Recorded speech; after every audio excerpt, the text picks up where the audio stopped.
ചിന്തയിലും മനുജന് ശാശ്വതമേ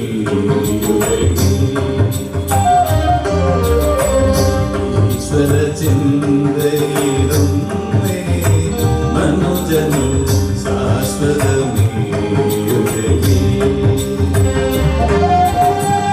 ഇഹപരസുഹൃതം ഏകിടുമാർക്കും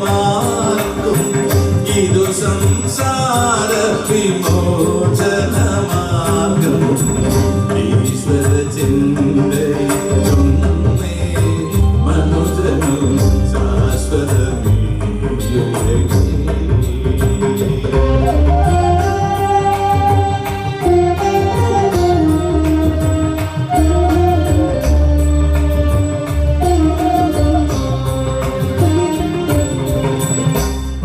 ലഭിച്ചാലോ നൂറിനോറും നൂറിനെ ആയിരം ആക്കാൻ മോഹം ആയിരമോ പതിനായിരമാകണം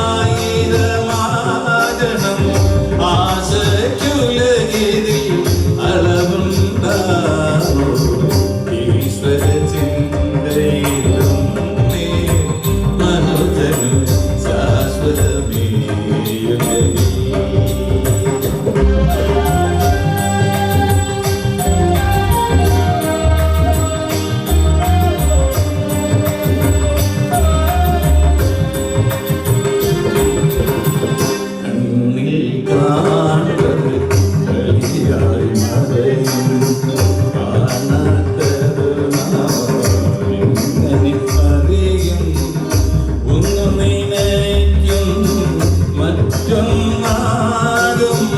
മണ്ണിതുമായ നാടകരംഗം ഈശ്വര ചിന്തയിലും മനുജനു ശാശ്വതമേ.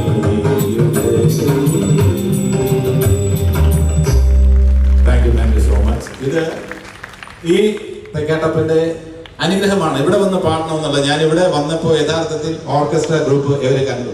ഇപ്പൊ കലാകാരന്മാരെന്ന് പറയുന്നത് എന്റെയും ദൗർബല്യമാണ് സംഗീതം. ഞാൻ ഇവരോട് ഈ കലാകാരന്മാരോട് വലിയ ബഹുമാനത്തോടെ എല്ലാ കാലത്തും സംഗീതം വലിയ ഒരു ഒരു എന്താ പറയുക തപസ്യ പോലെയാണ്. അപ്പൊ ഞാൻ അവരോട് ചോദിച്ചു, അല്ല എന്നെ കണ്ടോടെ പറഞ്ഞു, അല്ല ചേട്ടന്റെ പ്രസംഗം നടക്കട്ടെ. ഞാൻ പ്രസംഗമല്ല, എനിക്ക് പാട്ട് പാടണം എന്ന് ചോദിച്ചു. വളരെ സ്നേഹത്തോടെ ഒരു റിഹേഴ്സലൊന്നും ഇല്ലാതെ ഇവിടെ പാടാൻ കഴിഞ്ഞത് അതൊക്കെ ഈശ്വരാനുഗ്രഹമാണ്. ഇത് തന്നെയാണ് അതിന്റെ ഏറ്റവും വലിയ ഭാഗ്യം എന്ന് പറയുന്നത്. എല്ലാം അനുഗ്രഹമാണ്.